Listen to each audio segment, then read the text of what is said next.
Assalamualaikum warahmatullahi wabarakatuh. Saya akan mewawancarai Bapak Agung Saputro, SPD dari UPTD SDN 1 Kintab.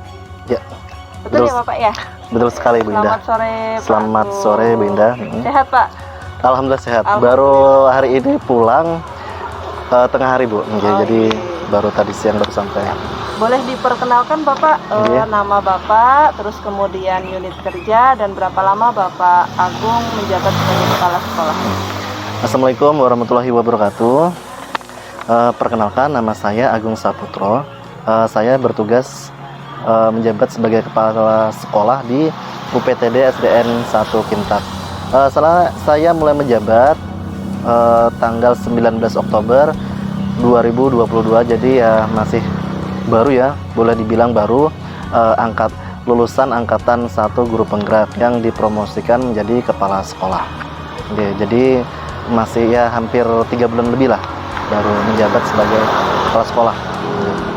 Selamat dulu ya Pak ya, karena Sama-sama Bu. percaya untuk mendapatkan amanah menjadi kepala sekolah ya Pak ya, setelah lulus dari guru penggerak Iya angkatan betul, 1. angkatan Kapan, 1 Pak? Tahun 2020 Bu 2020. sebenarnya. 2020. Selama Bapak menjabat sebagai kepala sekolah nih, Iya. ya, bagaimana Bapak Agung dapat mengidentifikasi kasus-kasus yang merupakan dilema etika atau rujukan moral? Ya, ini salah satu masalah terbesar ya yang pasti akan dihadapi oleh kepala sekolah, di mana kita pasti akan ada yang namanya tuh dilema etika ataupun rujukan moral, di mana ini merupakan salah satu musuh terbesar lah dalam mengambil kebijakan yang harus kita lakukan di sekolahan kita. Jadi ada beberapa yang harus diidentifikasi ya dalam dilema etika atau rujukan moral. Yang pertama itu kita harus identifikasi benar-benar masalah itu apakah baik tujuannya itu seperti apa, apakah baik untuk sekolah kita ataupun baik untuk si guru tersebut atau bagaimana. Karena biasanya ini terjadi suatu penolakan ya Bu ya, terjadi suatu penolakan di mana itu memang agak sulit sekali kita tolak. Tetapi dalam mengidentifikasi tersebut kita harus memang benar-benar jeli dalam mengambil keputusan. Yang pertama adalah yang jelas tadi ya, kita harus mengidentifikasi masalah tersebut benar-benar. Nah kemudian yang kedua, kita harus runtut itu dalam arti gini, mana yang baik untuk bersama, mana yang baik untuk seseorang, dan mana yang bagus untuk kedepannya seperti apa. Jika hal tersebut merupakan sama-sama bujukan moral atau dilema etika itu sama-sama penting, kita harus mempunyai suatu rubrik. Jadi kita analisa dulu, ketika sama-sama baik tujuannya, oke kita centang, kemudian sampai menjurus ke paling bawah, itu nanti pasti akan ketemu presentasinya. Jadi nggak mungkin dalam hal dilema etika atau bujukan moral itu sama-sama, itu nggak mungkin. Jadi pasti akan ada salah satu yang mana yang paling tepat pilihannya untuk kita. Misalkan presentasinya 51 banding 49, ya kita ambil yang paling besar itu aja. Karena memang ya itu tadi ya, dilema etika bujukan moral ini memang mudah untuk mengambil keputusan, tapi ketika kita melaksanakan sendiri di lapangan, kita terbentur ada yang aturan, berbagai aturan, kepentingan maupun tujuan. Karena tujuan tuh nggak sama Bu Indah, karena ada tujuan sekolah, tujuan kita sendiri, dan tujuan untuk sekolah itu pasti ada. Jadi harus benar-benar jeli. Jadi intinya kita harus punya rubrik sendiri dalam mengambil keputusan tersebut. Kita cari presentasinya yang paling banyak itu yang mana. Jadi dari jawaban Pak Agung tadi, untuk pertanyaan mengidentifikasi kasus, yaitu yang pertama adalah mengidentifikasi kasus benar-benar dilihat dari tujuannya, seperti untuk apa itu, apakah itu ada kebaikan untuk lembaga atau untuk individu, baik itu untuk dampaknya ke depan. Iya betul sekali. Terus berikutnya yaitu kita mengidentifikasi kasus secara runut atau runtut Iya, gitu runtut ya, Pak, ya. ya. Mana yang baik, kemudian jika diperlukan kita membuat rubrik. Iya, Ya, rubrik sehingga nanti akan ketemu itu presentasinya. Meskipun nanti selisihnya sedikit, misalkan 51% dibanding 49%, namun sudah ada ketemu bahwa putusan mana yang akan kita ambil begitu ya, Pak. Dan kita harus yakin Bu Indah ya, nggak mungkin presentasi terakhir itu 50-50, kita harus yakin pasti harus ada, pasti akan ada, pasti akan ada selisihnya, walaupun nggak 1% ya mungkin 0, kita pakai 0, kan. Insya Allah pasti ketemu. Kalau kita memang kita runut, ada pakai rubrik dan sebagainya. Gitu. Dengan faktor pendukung seperti bukti-bukti gitu. Iya, betul Bu. Kemudian yang paling jelas itu ini Bu, dasarnya apa? Kita pakai dasar nanti Bu. Bila perlu ada dasarnya apa, misalkan ada surat keputusan kah atau peraturan kah, nah itu yang akan kita jadikan dasarnya. Legalitasnya, maaf ya, benar. Legalitasnya itu yang paling penting. Kemudian nih Pak, bagaimana Bapak Agung nih menjalankan pengambilan keputusan di sekolah Bapak, terutama bila ada dua kepentingan yang sama-sama benar, atau kita sebut dilema etika, dan keduanya sama-sama mempunyai nilai kebajikan. Ya, terima kasih Bu Indah ya. Ini pertanyaan yang sebenarnya saya hindari nih, tapi mau nggak mau tetap ya. Nah, yang jelasnya gini Bu, pertama ya kita tetap identifikasi, kemudian mana antara dilema etika dan kepentingan apa tadi Bu, bujukan moral itu mana yang lebih berpihak kepada kita. Yang jelasnya gini Bu, kita harus seperti tadi ya yang saya bilang, harus mempunyai rubrik. Jadi kita ada kuesioner yang checklist. Kita harus, itu memang kesannya apa ya, kaku ya. Itu boleh dibilang metode metode tradisional atau yang dulu. Tapi saya yakin ada beberapa metode yang harus kita pakai. Contohnya yang seperti ini. Jadi walaupun ini kelihatannya agak jadul atau apa, tapi saya yakin ketika kita bisa memetakan mana yang kepentingan, mana yang etika moral, mana yang bujukan moral, mana yang dilema etika dan bujukan moral itu yang mana, jika kepentingannya itu tetap sama besar dan untuk kepentingan bersama itu juga besar, tujuan yang paling terakhir adalah karena kita adalah pemimpin tertinggi, kita harus di suatu sekolah, kita harus tetap mengambil keputusan tersebut baik atau tidak.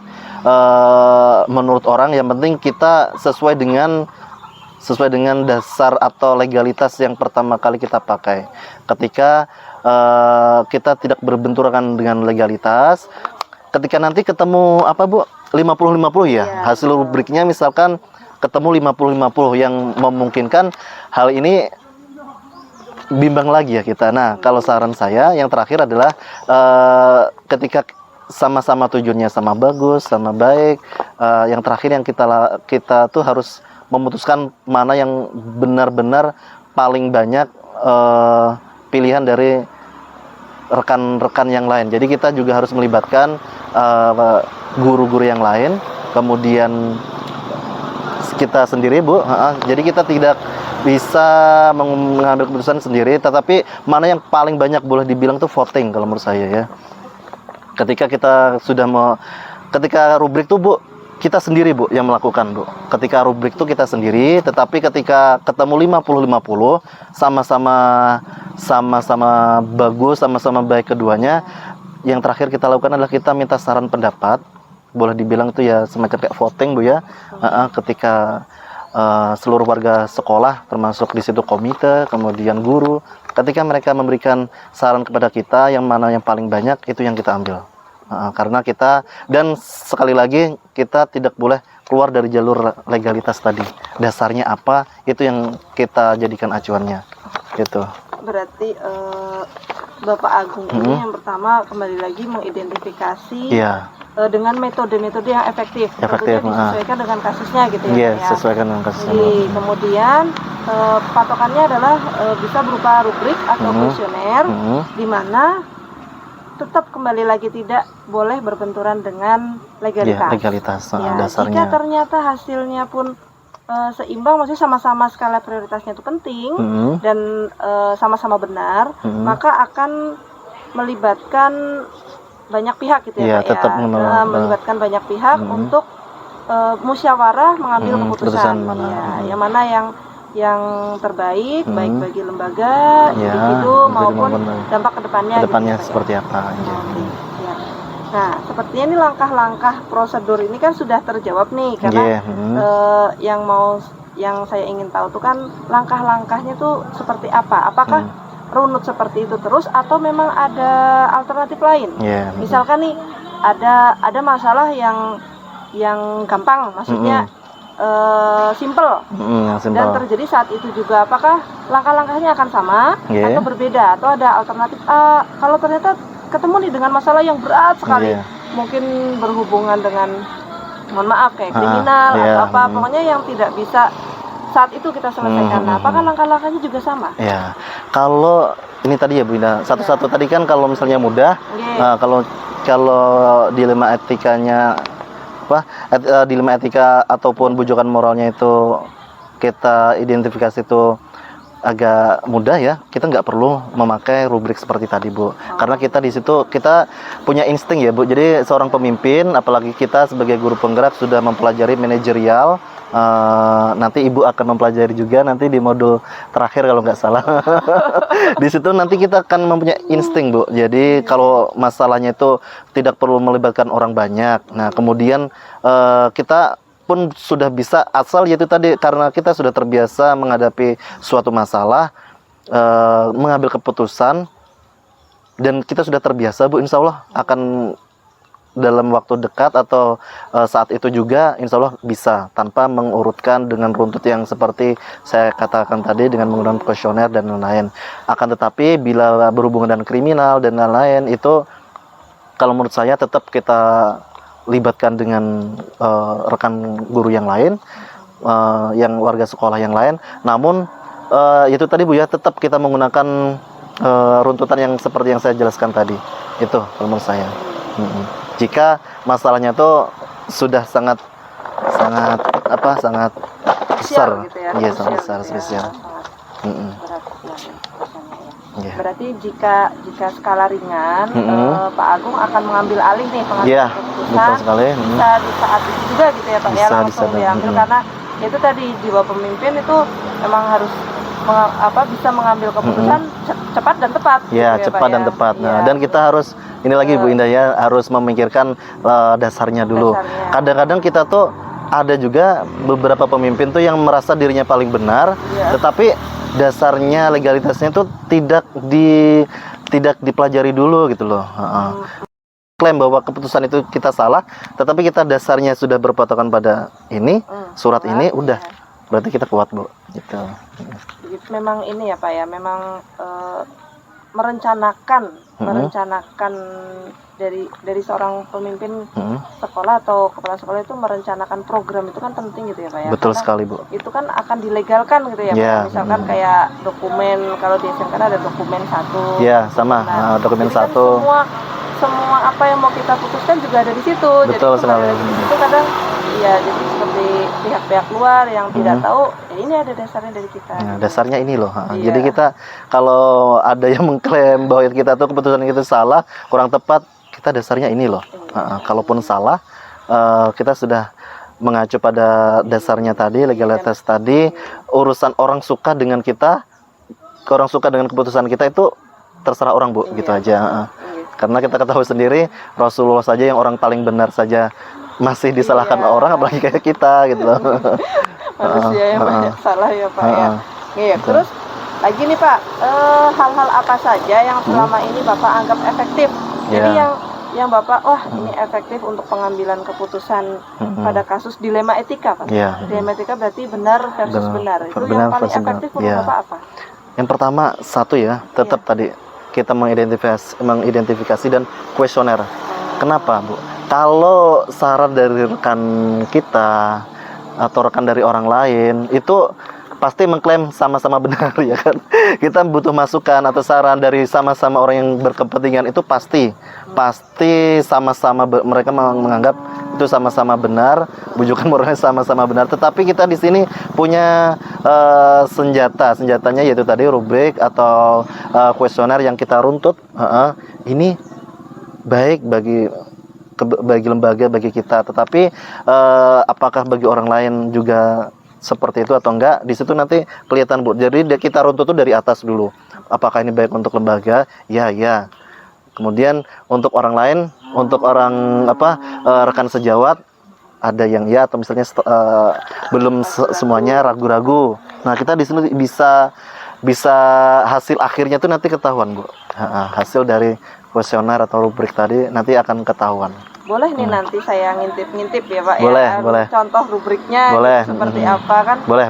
Sepertinya itu bukan bak kaku tapi efektif. Iya, betul. Karena memang ada hal yang memang terlihat pasti dan ada yang meragukan. Otomatis kalau yang meragukan ini kan poinnya lebih rendah. Boleh nanti, Bu. Nanti saya share. Kemudian lagi Pak, tantangannya. Nah, tadi kan yang efektif. Nah, tantangannya selama ini dalam pengambilan keputusan apa Pak? Tantangannya banyak, Bu, ya. Pertama, boleh disebutkan ya. Kita akan selalu, yang pertama, kita bertentangan dengan pendapat dari rekan sejawat. Tuh, pasti. Kemudian selain rekan sejawat juga kita bertentangan dengan beberapa warga sekitar, orang tua wali murid. Kadang-kadang ada, Bu. Jadi memang nggak ada istilahnya itu setiap kali kita mengambil keputusan itu semuanya 100% setuju, itu nggak pasti ada aja, Bu. Jadi pasti ada, dan itu hal yang wajar. Kenapa? Ketika kita itu mendapatkan dilema etika atau bujuan moral ini, ketika sama-sama ada yang pro dan kontra, itu akan menjadi khasanah bagi kita kedepannya dalam mengambil keputusan. Jadi itu semacam pengalaman ya, Bu, ya. Pengalaman. Jadi kita tuh belajar, learning by doing. Suatu ketika kita salah menurut mereka, tetapi kalau kita punya legalitas, dasarnya itu sudah kita jalankan, kita jangan takut gitu, Bu. Walaupun kita kedepannya itu ya rekan sejawat ada yang nggak setuju, tapi lambat laun pasti mereka mengerti. Betul sekali, mereka mengerti. Betul. Berarti tadi tantangannya kalau boleh saya rangkumkan itu bertentangan dengan rekan sejawat itu lumrah ya, wajar gitu. Terus kemudian bertentangan dengan warga sekitar atau wali murid juga wajar, karena makanya perlu adanya sosialisasi. Penyamaan persepsi gitu ya Pak ya. Kadang-kadang tuh, Bu, kita tuh miskomunikasi aja, Bu, sebenarnya. Kita memberikan misalkan surat atau ini, mereka miskomunikasi. Ketika kita berikan sosialisasi, penjelasan lebih mendetail, mereka baru iya Pak gitu. Akhirnya tuh setuju gitu. Kemudian dengan adanya pro dan kontra itu bisa menjadi pembelajaran buat kita ke depannya gitu ya Pak. Betul sekali. Lebih bijaksana mengambil keputusan. Nah, ini kembali lagi dengan pertanyaan yang tadi sebenarnya agak nyambung Pak. Apakah ada target atau jadwal tertentu, misalkan paling lama mengambil keputusan tuh nggak sampai berlarut-larut 1 minggu misalkan, atau ada target tertentu biasanya dalam pengambilan keputusan dari Bapak Agung ini? Ya, kalau saya sendiri, Bu, tidak ada target. Jadi kita mengambil keputusan itu tergantung, tergantung dari masalah, sebesar apa masalah yang kita hadapi. Ketika bujukan moral, dilema etika itu sangat tinggi sekali, sangat tinggi sekali masalahnya, atau presentasinya sangat tipis. Nah, itu berarti kita nggak ada target, cuma kita harus benar-benar memikirkan bahwa ini goalnya ini nanti kemana gitu. Jadi kita jangan sampai keputusan yang kita buat nanti itu keluar dari jalur legalitas dasarnya tadi. Jadi kalau sudah di situ kita sudah kita rubrik, sudah kita kuesioner, sudah kita jalankan, dan kita sudah bisa mengambil keputusan, ya udah, Bu, langsung saja kita umumkan kepada rekan-rekan kita bahwa ini loh keputusan kita ini, dan nggak ada waktunya harus seminggu, ini nggak. Intinya tergantung. Ketika masalah itu sudah bisa kita ambil keputusan, baru kita jadikan keputusan. Dan boleh juga, Bu, ketika ini presentasinya sangat tipis sekali ya, kita boleh meminta saran dari kepala sekolah atau pengawas yang lebih berpengalaman, karena para senioritas tuh, Bu, perlu juga, Bu, kita tanya, walaupun kita beda generasi. Kita kan generasi Nah, generasi apa Bu ya? X apa ya? Milenial mungkin.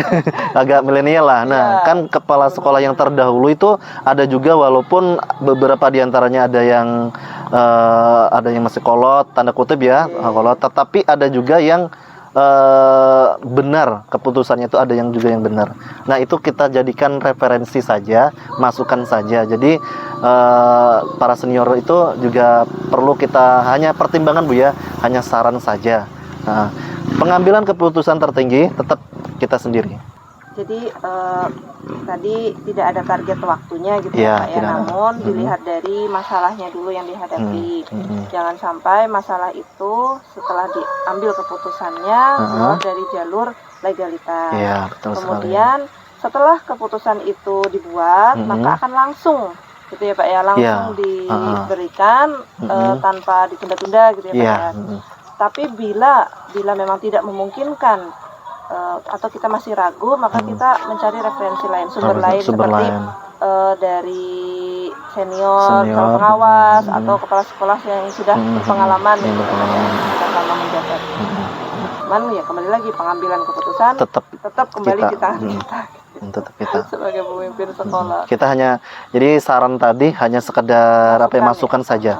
Hanya kalau punya masalah seperti ini, sampai posisi seperti ini gimana Pak? Kita jangan merasa kita itu rendah di hadapan mereka, karena kita tuh Ki Hajar Dewantara kan mengatakan guru itu belajar sepanjang hayat Bu ya. Jadi kita jangan merasa kita itu berada di posisi sudah kepala sekolah, udah pokoknya keputusan kita enggak, itu nonsen, itu tetap salah. Kita tetap harus belajar. Jadi belajar itu sepanjang hayat, boleh dari rekan sejawat, bahkan Bu, kita itu sebenarnya harus belajar sama siswa-siswa kita loh. Nah, lagi Pak, adakah seseorang atau faktor-faktor yang selama ini mendukung menjadi atau mempermudah Bapak dalam mengambil keputusan? Ada Bu. Oh iya, boleh disebutin? Boleh ya. Yang pertama Bu, lingkungan. Yang pertama itu lingkungan. Jadi lingkungan sekitar kita, lingkungan di mana kita di lembaga kita di mana, lingkungan seperti apa, itu mempengaruhi. Terus yang kedua, rekan sejawat, Bu. Jadi kita rekan sejawat itu nggak semuanya punya visi dan misi sama dengan kita. Kadang-kadang mereka banyak yang masih suka berada di zona aman dan nyaman. Nah, kadang-kadang ngapain capek-capek toh nanti ya awal bulan dapat gaji. Kadang-kadang masih seperti itu. Jadi itu yang harus kita Bu ya. Nah, kemudian selain rekan sejawat tadi Bu, ya ini tadi Bu, senioritas. Jadi para senior pengawas. Jadi kita jangan sekali-kali melupakan kepala sekolah yang terdahulu yang sudah senior, walaupun pensiun kah. Kemudian seperti pengawas atau pengawas yang sudah pensiun kah, itu tetap sebagai rujukan Bu ya. Hanya sebagai rujukan, kita minta masukan, dan pengambil keputusan tetap di kita. Oke, itu. Yang pertama, faktor pendukungnya itu adalah lingkungan sekitar. Bisa di lembaga itu sendiri. Seperti apa? Terus kemudian rekan sejawat. Terus kemudian senioritas atau pengawas atau kepala sekolah yang terdahulu. Jadi semua hal yang telah disampaikan, pembelajaran apa yang Bapak petik dari pengalaman Bapak dalam mengambil keputusan? Pembelajar ya. Yang pertama Bu, kita harus sabar Bu ya. Itu bener. Jadi ketika mengidentifikasi, kita nggak boleh gerasa gerusu. Kita harus sabar dulu, sabar dan tenang. Itu dulu. Pakai stop gitu ya. Ya, kalau pakai apa, stop? Iya betul. Baru lupa Bu, bener. Jadi kita ada stop ya, istilahnya stop ya. Lupa Bu. Anunya itu apa ya, stop, S-nya itu apa, itu lupa. Kita harus stop dulu, berhenti sejenak, mengatur nafas, kemudian kita atur pelan-pelan ya, kita planningnya seperti apa. Nah, kemudian selain kuesioner tadi Bu, ada juga Bu, kita harus ada RTL juga loh Bu. Apa itu RTL Pak? Rencana tindak lanjut. Rencana. Ini Ibu sudah pernah belajar kan? Setiap akhir modul pasti ada RTL. Nah, jadi memang benar. Jadi ketika sudah mengambil keputusan, kita ada nih RTL yang harus kita rencana tindak lanjut setelah keputusan tadi diambil, kita harus ada RTL. Ternyata ilmu-ilmu yang ada di guru penggerak ini, Bu, belum pernah kita dapatkan di materi bangku kuliah maupun bangku PPG. Betul. Bangku PPG itu belum pernah juga ada yang istilah-istilah seperti itu. Jadi saya sangat terbantu sekali mengikuti program guru penggerak.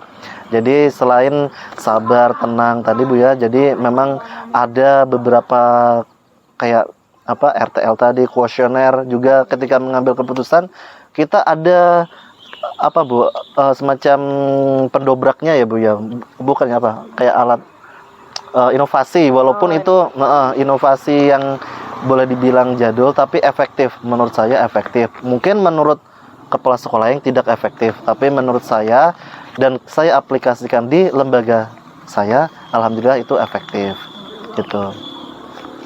Mungkin itu saja Bu. Jadi pembelajaran yang dapat Bapak ambil nih ya, dari pengalaman Bapak mengambil keputusan di Lima Etika, itu yang pertama adalah kita harus sabar. Ya, karena sabar sebenarnya tidak ada batasnya. Kalau masih sabar yang berbatas berarti namanya bukan sabar gitu ya Pak ya. Kemudian yang kedua tetap harus punya kuesioner itu sebagai data pendukung bahwa oh ini ada, kemudian ada rencana tindak lanjut setelah kita mengambil keputusan, tentunya ada rencana tindak lanjut ke depannya bagaimana. Yang terakhir adalah menggunakan metode-metode atau inovasi yang efektif untuk mengambil keputusan. Terima kasih banyak Pak sama-sama. Agung. Mohon maaf mengganggu waktunya. Senang sekali saya bisa mengambil ilmu ini untuk kedepannya menjadi pemimpin pembelajar juga. Insya Allah bila suatu saat nanti diberi amanah jadi pemimpin sekolah. Amin ya rabbal alamin. Terima kasih. Mudahan Pak Agung nanti kedepannya bisa lebih bijaksana lagi dalam mengambil keputusan dan menjadi kepala sekolah yang diteladani oleh baik rekan sejawat maupun oleh peserta didik. Amin ya rabbal Amin ya rabbal alamin. Terima kasih Bu Indah ya atas undangannya juga. Mohon maaf tadi agak terlambat sedikit ya. Jadi begitu Bapak Ibu hebat semuanya. Hasil wawancara ini semoga bisa menambah pengetahuan, bisa menjadi inspirasi bagi Bapak Ibu hebat di luar sana. Saya akhiri wawancara kali ini dengan alhamdulillahirabbil alamin. Wassalamualaikum warahmatullahi wabarakatuh.